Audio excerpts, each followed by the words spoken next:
Hello and welcome. I'm your host, Elizibar, and I just wanted to get out all of my Tinsel Town. Oh, hold on. We got bookmark 2. Let's throw that on here. Boom. I just want to get out all my Can't even see it. There we go. All my Tinsel Town to show you, like, just how much I like this, right? Because, somebody says, oh, this is a pretty good comic, right? And it's a review copy and they got it for free. And that tells you something about how that person actually feels.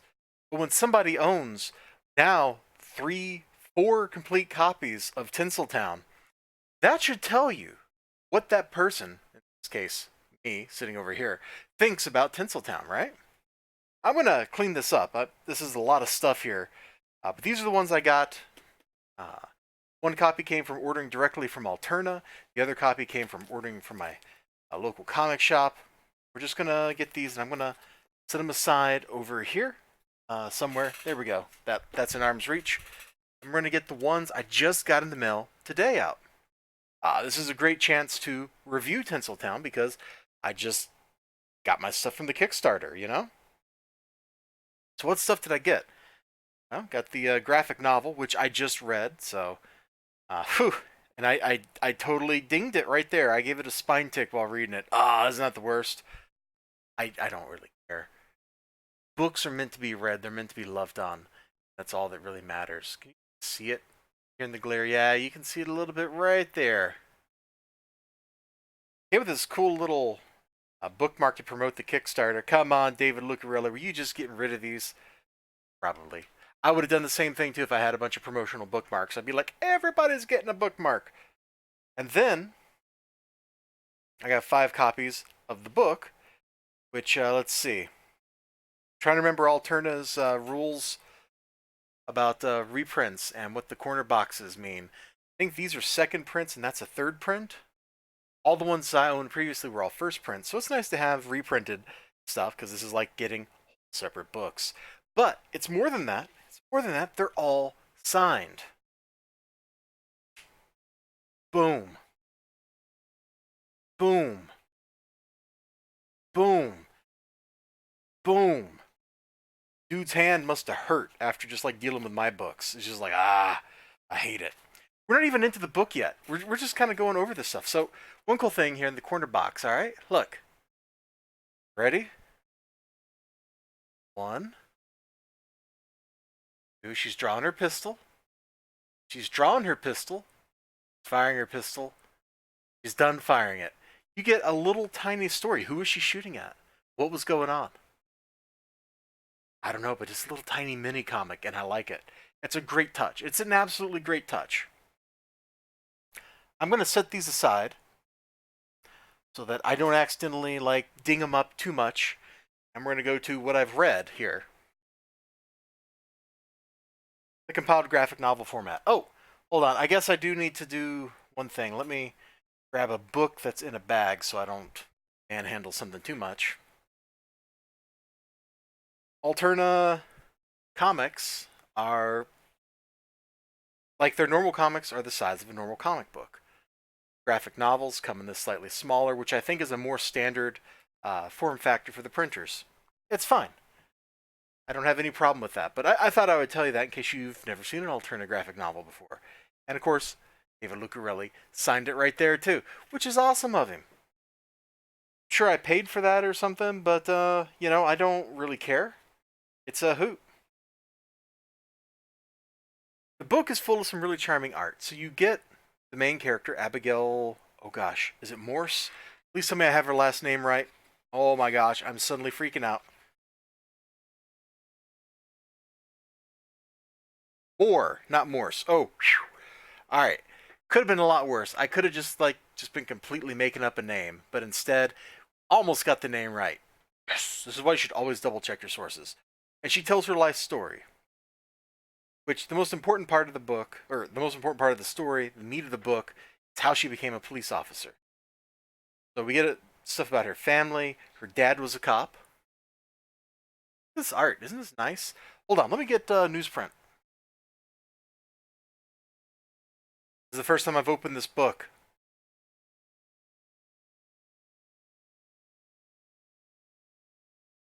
And get the newsprint out here.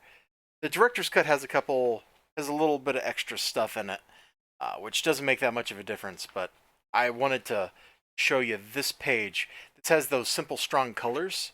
I think it makes a good comparison image with over here. I get it just right.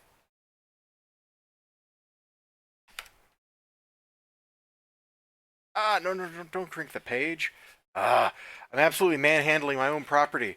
Not a crime. It should be a crime. There we go. So you can see the coloring looks pretty good on newsprint, doesn't it? It lacks the glare that this book has. The colors pop off of this paper, this glossy stock, more than they do off of the newsprint, but it still looks pretty darn good in newsprint. I think the color maybe could have used a little more saturation or something, but I got no complaints about how the newsprint looked or how the newsprint read. Newsprint, highly enjoyable, and it's $1.50. I don't know if there's still any of these available in the Alterna store. If there are, you should absolutely check them out. You should probably just check out Alterna's entire lineup of books. Like, they're that good. So she's telling her story. And you can see she's struggling. She wants to be a cop. She can't be a cop. And one day, she finds out that a studio is hiring for cops. And she gets the job. And her first day on the job is a doozy. She looks pretty good in that uniform, doesn't she? Like, it fits her. It suits her. You know? She carries that authority. Her first day on the job is a doozy. She meets a friend who works at the studio. And she's walking along. Dude gonna jump to his death. Look at her face. Hey, lady, don't just stand there. You're a cop. Do something. Look at that expression on her face.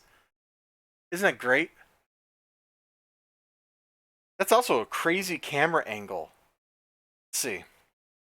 Her axis is like this.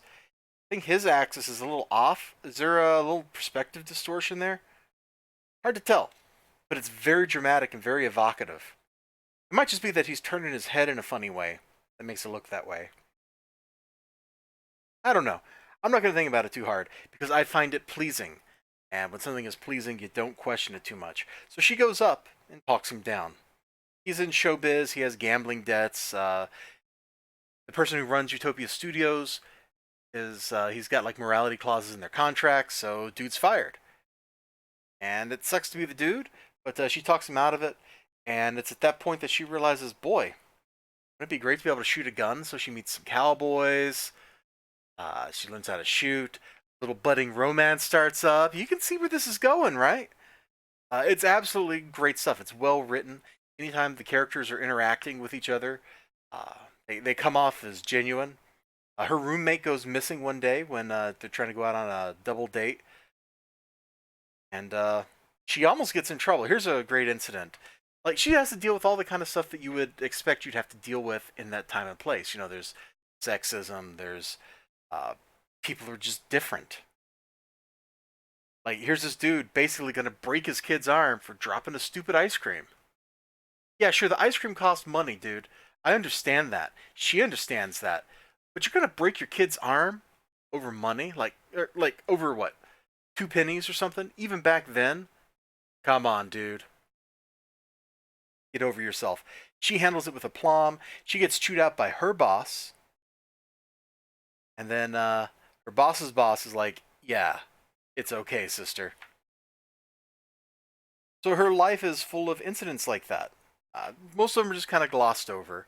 And we just pick out a couple of examples. But then she meets her missing friend. Her missing friend, she's got a heck of a story. Opium pipe. Romance that wasn't really romantic. She becomes a prostitute. She works at the meat market. What a great name for a house of ill repute. And the person who is romancing her and abusing her is an actor. And now we're getting into some power dynamics, right? So anyway, there's danger. Fast cars, danger, fire, and knives, right? So there's her friend. And I'm gonna stop there because you kind of get the point. All through the book, we start out kind of in this wondrous place. All through the book, we start out. Okay, we start out and it's kind of wonder. Hey, camera, quit vibrating. Quit that. I didn't mean to tap the desk that hard. I didn't think I hit the desk that hard. Start in this wondrous place. She's getting kinda what she wants. She's working in a place that's all fraud. It's all show. Hollywood. She goes from that to actually saving someone's life. She then sees like the banal, right? I think that's how you pronounce that. The boring, everyday stuff. Kid wrenching his arm. And then, boom! She runs to her missing friend. And she's led from this rather normal and boring, prosaic kind of life into sanity. And it just goes downhill.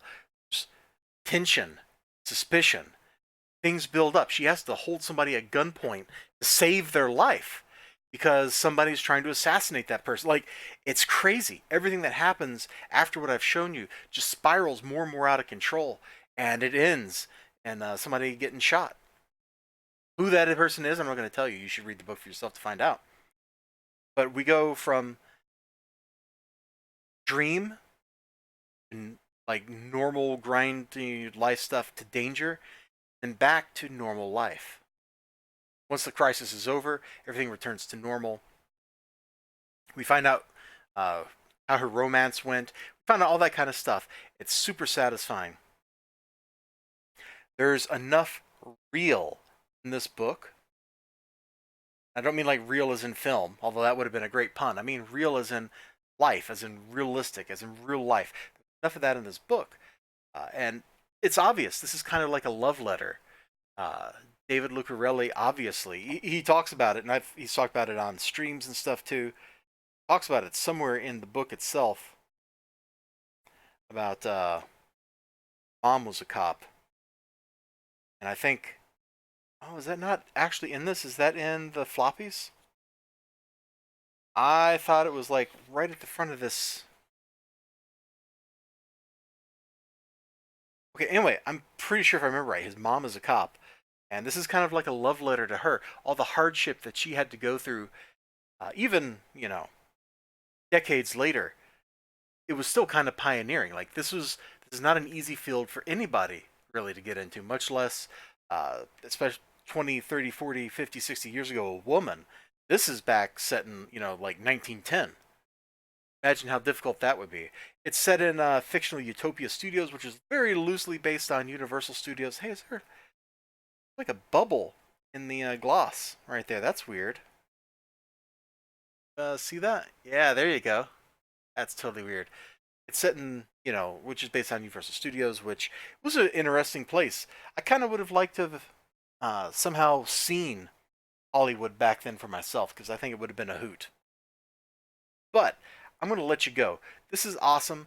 It looks great here. It looks a little bit better than it does on the newsprint. The newsprint already looked good. The writing is still just as great as it was. The lettering is fine. Like, I have zero complaints. There's nothing to complain about with this book, except maybe that there's not more of it.